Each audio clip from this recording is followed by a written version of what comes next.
भिवंडी तालुका जुनांदुर्की गांव के किसान रघुनाथ चंद्र पाटिल द्वारा भिवंडी तालुका के जुनांदुर्की गांव में हर वर्ष लगभग 50 से भी ज्यादा एकड़ में धान लगाते हैं और जितना भी खेती से धान निकलता है टोटल धान सरकार को कम से कम भाव में बेच डालते हैं। जिस हिसाब से हमें खेती में लागत लगती है उस हिसाब से हमें सरकार की तरफ से मुआवजा नहीं मिलता है। इस संदर्भ में हमारे संवाददाता से वार्तालाप करते हुए रघुनाथ चंद्र पाटिल ने खेती में हो रहे नुकसान को लेकर क्या कहा, ये सुनते हैं इस खबर में। माझं नाव रघुनाथ चंद्र पाटिल, राहणार जुनांदुर्की, तालुका भिवंडी, वय 67 वर्ष, जात आगरी आणि मी लहानपणापासून मला शेतीची गोड आहे। का तर मी शेतकऱ्याचा पोर आहे, मग लहानपणापासून शेतीची गोड आहे।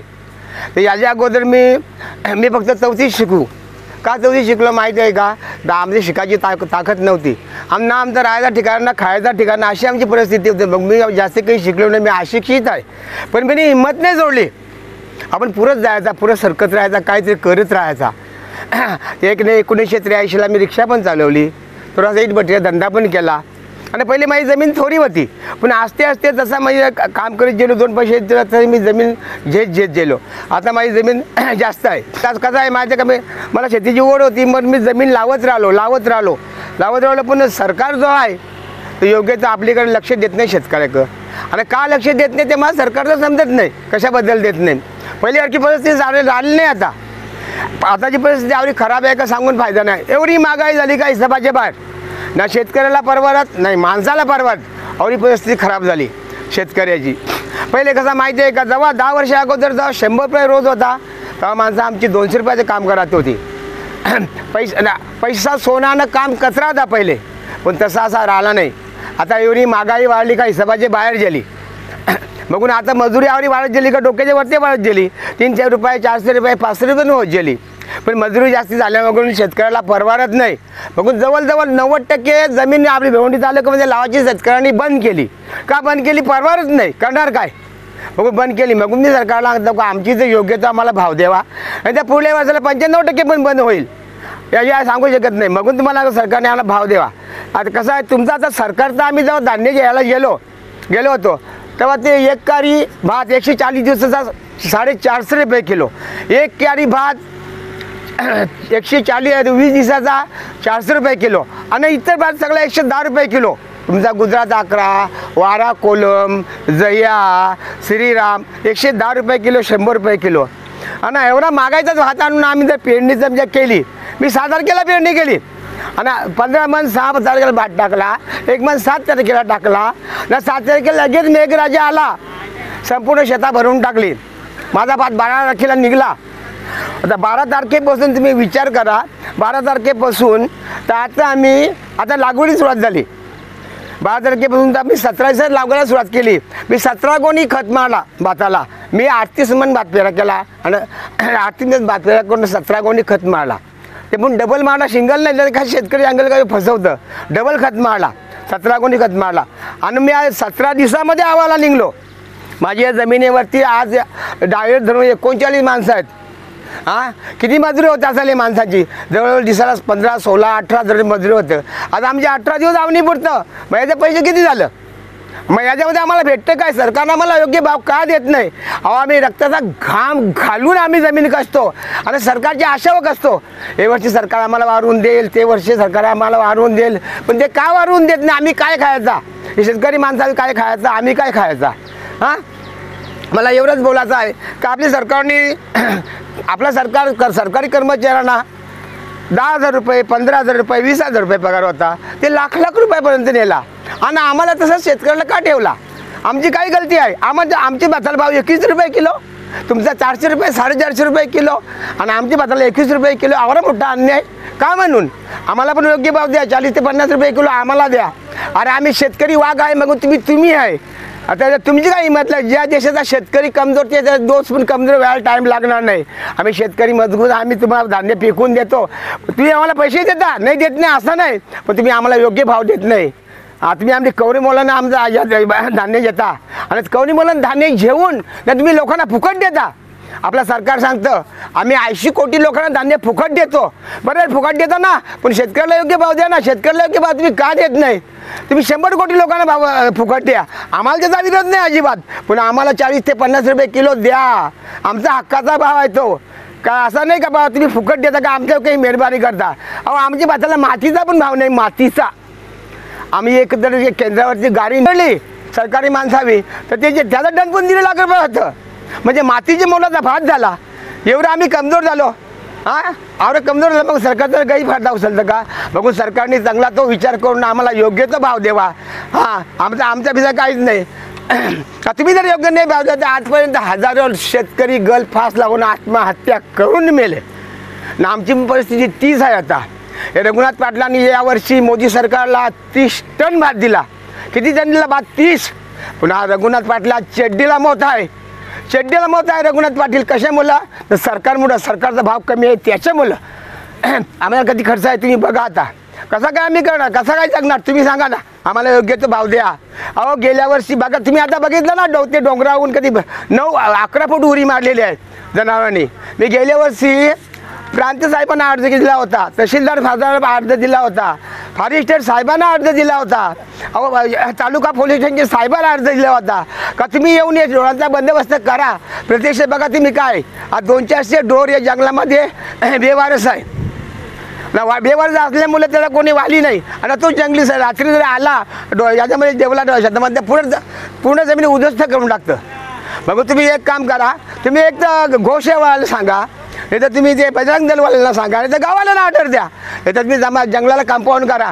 याच्यामुळं आमची जवळजवळ 3000 एकर जमीन जाते या शेतामुळं. भाजीपाला तर सोडून द्या 3000 एकर. बघून ही आमची गावाची परिस्थिती अशी आहे. बघून सरकारचा मान्य आहे का? आम्हाला एक जंगलाला कंपाऊंड करून द्या. ते मी याला सांगतो शिंदे सरकारला, आमच्या जवळचा आहे तो, लांबचा नाही. ते देशावरती जातात ना, इकडे कधी यायलाच बघत नाही आमच्याकडं. आम्ही त्यांचं काय घोरामाले समजत नाही. पण आम्हाला जंगलाला कंपाऊंड तरी करा, या ढोराचा बंदोबस्त तरी करा. आज आपल्या सरकारने सरकार आपला मोदी सरकार निवडून आला. मोदी सरकार निवडून आला त्यावेळेला आपल्या सोन्याला भाव 17,000 रुपये होता. मग तो आज भाव 72,000 रुपये आहे. आज सोन्याचा आवरा भाव वाढला. मग आमच्या भाताला का नाही भाव वाढत? आमच्या भाताला भाव 50 ते 60 रुपये द्यावा. अरे जेव्हा देश जगतं आपल्या सरकारकडे चिकार पैसा असेल, चिकार सोनं असेल, चिकार चांदी असेल, चिंगार हिरे मोते असतील, पण जनता जाते एक वेळेला तुम्ही जनतेला देऊन बघा. ते खाऊन ते जगतं का जनता? आणि जनता जर तुम्हाला जगवायची असेल ना ते शेतकऱ्यांना तुम्हाला अन्नच द्यायला लागत तर जनता तुम्ही जगल. पण तुम्ही जास्तीत जास्त सरकारने लक्ष हे शेतकऱ्यांना द्यायला पाहिजे. आम्ही आता हे शेतावर आहे ना, इथं आम्हाला रात्रीच यायला लागतं. तुम्हाला आता मी दाखवला का 11 फूट उडी मिळाल्या याने बैलाने रात्री पण यावं लागतं. आणि रात्री आल्यानंतर आतापासून तर 5.5 महिनं आम्हाला रात नाही माहिती, आम्हाला दिवस नाही माहिती, आम्हाला पाणी नाही माहिती, आम्हाला ऊन नाही माहिती, आम्हाला गवत नाही माहिती, आम्हाला काटा नाही माहिती, आम्हाला चिखल नाही माहिती, आम्हाला साप नाही माहिती. इकडे मोठे मोठे साप असतात तरी आम्हाला यायला लागतं. काय यायला लागतं? हे आमच्या पोटाला भूक आहे बघून यायला लागतं. बघून याचा सरकारने विचार करावा. आमचा प्रत्येक वर्षाला म्हणणं असतं का हे वर्ष सरकार वाढवून देत पैसे, ते सरकारवर या आशावर आम्ही जमीन लावतो, यावर लोक मी कष्ट करतो. पण आज माझ्या डोक्यावरती कर्जदार बँकेमध्ये कर्जदार डोंगर झाले ना, तो जो डोंगर बघायला जायला तर डोक्यावर येतं तर खाली बसलो तर उठवणार नाही ना, उठलो तर खाली बसवणार नाही. एवढं मोठ्या डोक्यावर माझे कर्ज झाले, याचा बँकेचं कर्ज झाले. मग सरकारला मला ऐकून सांगायचं आमचा हक्काचा आम्हाला भाव द्या. जरा बघा तो मोदी सरकार आहे ना, मोदी सरकार तो शेतकऱ्यांचा देव आहे, शेतकऱ्यांचा माईबाप आहे, शेतकऱ्यांचा वाली आहे, शेतकऱ्यांचा वाघ आहे. पण का दुर्लक्ष करतं याला मला समजत नाही. तुम्ही आमच्याकडे जास्तीत जास्त लक्ष लावा. बघा ज्या ज्या देशाचा शेतकरी मजबूत तो देश मजबूत. आणि शेतकरी कमजोर झाला तर देशसुद्धा कमजोर व्हायला टाईम लागणार नाही, हे लक्षात ठेवा. शिवाजी काल्यामध्ये मावळे बोलत होते, शिवाजी टायमाला हजारो लाख मेले तरी चालतील पण लाखांचा पोशिंदा जिवंत राहायला हवा. तसा आम्ही लाखांचा पोशिंदा नाही, करोडांचा पोशिंदा आहे आम्ही. पण आमच्याकडे सरकारचा दुर्लक्ष का? आमच्याकडे जास्तीत जास्त लक्ष सरकारने लक्ष घालावा. हे आमची सगळ्यांची हात जोडून कोपऱ्यापासून हात धरत ते सरकारला, मोदी सरकारला, ते शिंदे सरकारला विनंती आहे. अहो तुम्हाला जर याकडे पैसे घालवायचे असतील ना, अहो ते मागं मी गेलो 30 वर्षी याला कुठे गेले होते 4 रामला. अहो ते आपण एक दिवस राहत तिथे आपले सैनिक राहतात. ते काय खातात काय पितात ते त्यांना माहिती. पण एखाद्या वेळेला जर बेसावध असलं ना, सामनेवाल्याने जर दुश्मनाने हल्ला केला तर त्यांच्या गोली लागली ना, ते तडफाडून मारतात. पण त्याला पाणी बाजारात कोण नसतं तिथे. अरे पैसे जर द्यायचं असतं तर त्यांना द्या, त्यांच्या आईबापाला, त्यांच्या बायका पोरांचे द्या, त्यांच्या बायका पोरांना द्या. ते हकदार आहेत त्या पैशाचं. हे दारू पिऊन रस्त्यावर हिंडणारे आंडू कोंडून नाही. तुम्हाला पैसे द्यायचं असतील ते माझ्या पोलीस बांधाव. संध्याकाळी सुटल्यानंतर 5 वाजता कोणी घरी जातं, कोणी 7 वाजता जातं, कोणी 8 वाजता जातं, कोणी 10 वाजता घरी जातं. आणि एखाद्याला 12 वाजता जर काही अनुचित प्रकार घडला तर एखाद्या मोठ्या साहेबाचा फोन आला, एखाद्या मोठ्या आमदारचा खासदारचा फोन आला तर त्या ताबडतोब ते हजर व्हायला लागतं. ते अख्खे रात्रभर तिथे राहतात, 2 दिवस राहतात, 4 दिवस राहतात, 8 दिवस राहतात. 8 दिवस त्यांना घराचा तोंड बघायला भेटत नाही. मग ते पैसे द्या असेल तर त्यांना द्या, त्यांचे ते बायका पोरांना पैसे द्या, त्यांच्या आईबापाला पैसे द्या, ते कागदात ते पैशाचे. आणि उरलेले असतील ना ते वागांना शेतकऱ्यांना द्या. तुम्ही शेतकऱ्यांना देऊन बघा, अजून आम्ही अजून पण मोठी जास्ती जमीन लावू, तुम्हाला जास्ती दान देऊ. तुम्ही 100 करोड लोकांना फुकट द्या, आम्हाला त्याची गरज नाही. आपण आम्हाला हक्काचे पैसे द्या. हक्काचा तुम्हाला देश सुधारावाचा असेल देश सुधारावा, पण एकच मार्ग आहे ते देश सुधारावाला. फुकट देणं तुम्ही बंद करा, फुकट देणं बंद करा. या देशामध्ये महागाई कमी करा, देशामध्ये समान नागरिक कायदा करा. देश सुधारल्याशिवाय राहणार नाही. प्रत्येकाला कामधंदा करू द्या, प्रत्येकाला मेहनत करू द्या, रक्ताचा घाम घालून 2 पैसे कमवून खाऊन पिऊन सुखी राहू द्या. नुसतं रस्त्यात दारू पिऊन रस्त्यावर हिंडून देश सुधारणार नाही का जनता सुधारणार नाही. मला मधून सरकार बघून मला मोदी सरकारला बोलायचं आहे का तुम्ही आम्ही जास्तीत जास्त आमच्या शेतकऱ्याकडे लक्ष द्या. मुंबईच्या हात जोडून मुंबईच्या बिल्डरांना व कंपनी मालकांना हात जोडून माझी विनंती आहे. कारण तुम्ही त्या विटा घेता, भिवंडीतल्या गाड्या आणता, भिवंडी साईडचे लोक गाड्या घेऊन येतात, तर विटा तुम्ही खाली करता. जी वीट 5,000 काय तुम्ही 7,000 खाली करता.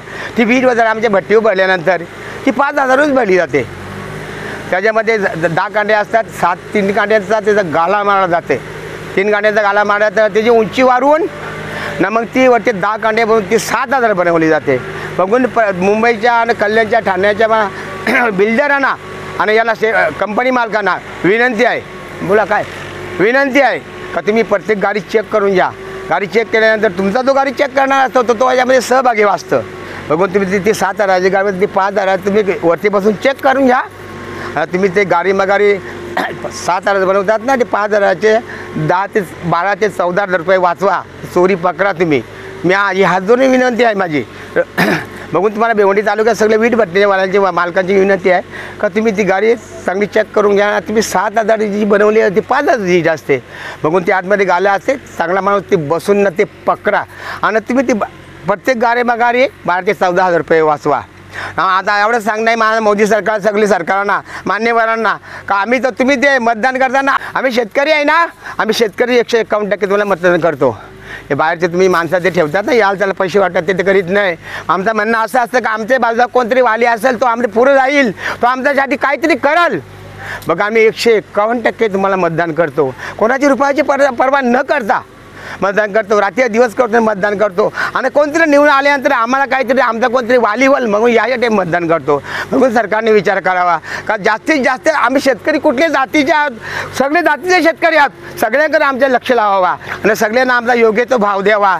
बघून आम्हाला सगळे शेतकऱ्यांचा मोदी सरकारला, शिंदे सरकारला, देवेंद्र फडणवीस सरकारला आणि पवार सरकारला कोपरापासून हात जोडून विनंती आहेत.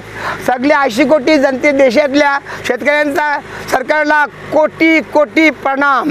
जी वीट भट्टीवरती माणसं काम करतात, कमजोर असतात, बरोबर कमजोर असतात, अजिबात विरोध नाही त्याला. पण जेव्हा आमचं ते या केलं ना, हिसाब झाला ना, ते बोललं काही लोकांनी 10,000 रुपये नेले, काही कांडी 15,000 रुपये घेऊन गेले आणि ते 3-4 दिवसात खलास करून मोकळे झाले. आणि आमच्यावर गेलं जर ते 10,000 असते तर आम्ही 1-1 महिना काढला असता. मग याच्यात मोठा कोण, याच्यात मोठा कोण? वीट भट्टी मालक मोठा का काम करणारी मोठी माणसा. ते पैशाचं गैरसोय होतं, तो पैसा सगळा दारूवर जातं. बघून सरकारने या दारूवरती थोडा तरी बंधन आणावा. सरकारने दारूवरती बंधन आणला तरी भांडणं मिटतील, टेन्शन कमी होईल, अत्याचार थांबेल, जिकडे तिकडे मारामारी होत्यात या थांबतील, जिकडे तिकडे खून होतील हे थांबतील. बघून सरकार मोदी सरकारने शिंदे सरकारने जास्तीत जास्त दारू बंधन आणून दारूचा बंदोबस्त करावा, ही आमच्या सगळी शेतकऱ्यांची सरकारला विनंती. 12 फूट 12 फूटला उडी मारली बघा. हा 1980 तिथं काही पाहायला लागले. 12 फूट उडी मारले बघा. जंगलातून जोडायचा काय शेतकरी करणार आहे. सरकारला अर्ज केला तर सरकारने लक्ष देत नाही. ठीक झाली फूट आपल्याला दाखवायचे. हा काय कला आहे. उडी मारते म्हणजे